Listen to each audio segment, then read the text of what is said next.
In this video, we're going to focus on how we can combine a bubble chart that we have here, as you can see, combining them with a line chart on the same chart here. By default, this is not possible, but here's a way to do this. So let's start to look how to create a combo bubble and line chart in Chartjs. So the first thing what we need is to get our default code. Make sure you go to chartjs3.com getting started, this specific link here. And you can find this link as well in the description box. Scroll down and then just copy this entire chunk of code here. Let's copy this. And if you want to understand what this code does, make sure you watch this video here. Paste this all in there, cut out the title, and then I'll just put it in there. Save, refresh. There we are. So now we have this. And what we want is a combo bubble line chart. So this is very important. By default, Chartjs doesn't allow a combo bubble line chart. And the reason why is the structure doesn't work like that. However, there's creative ways to work around that. So what I'm going to do here, first of all, is I'm going to duplicate, or let's say this is a bubble, the bubble chart, and I'm going to duplicate this data afterwards as well. I'm going to copy this, comma, and we're going to say this will be our type, and I'll just say here for now line chart, and this will be the line data. And for the line data, I'll just get a single color here.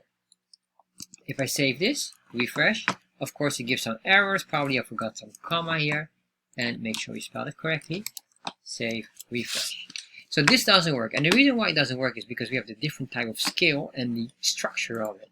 Because a line chart like this looks at the values here on the labels, but a bubble chart doesn't use this labels object here. So I'm going to remove this, and let's start to put on here some additional values. So what I'm going to do here is I'm going to delete all of this and put in here curly braces, and then within here we're going to say x, and let's say x would be 1, and then y 2, and the radius, let's say 15 for now, comma, copy this, paste this multiple times, there we are, and I'll just make this very quick.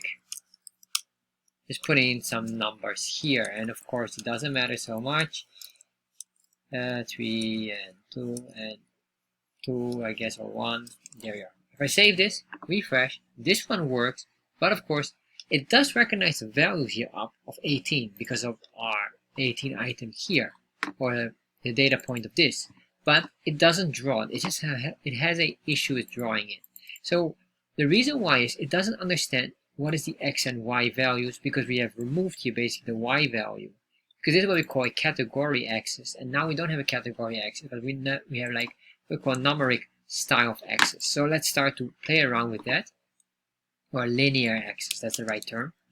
So what I need to do here is I'm going to say x, let's say number 18, and then here you can say 0, and then, oh sorry, not like that, the x should be 0, y x 0, because that will be in starting here, and then number 18 will be y.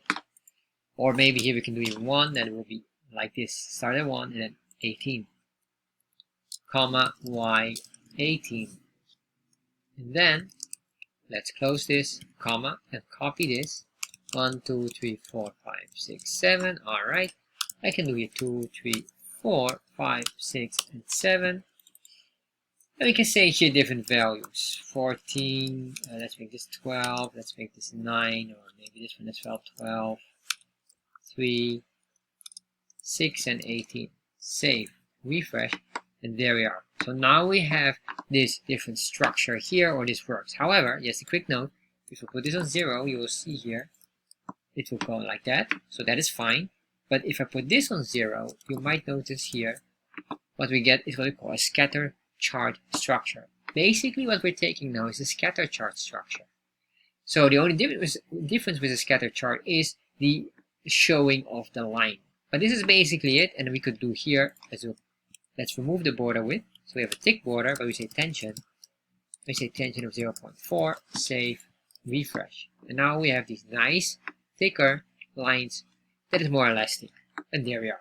This is basically how to do this. So if you enjoyed this video and maybe you want to explore, for example, different shapes for the bubble, like a triangle or square or rectangle, in that case, I'm going to recommend you these video here on how to create bubble chart with different point styles in Chartjs, where you can put in different shapes on your bubble chart to make it represent a bit more clearly and distinguish the data points from each other.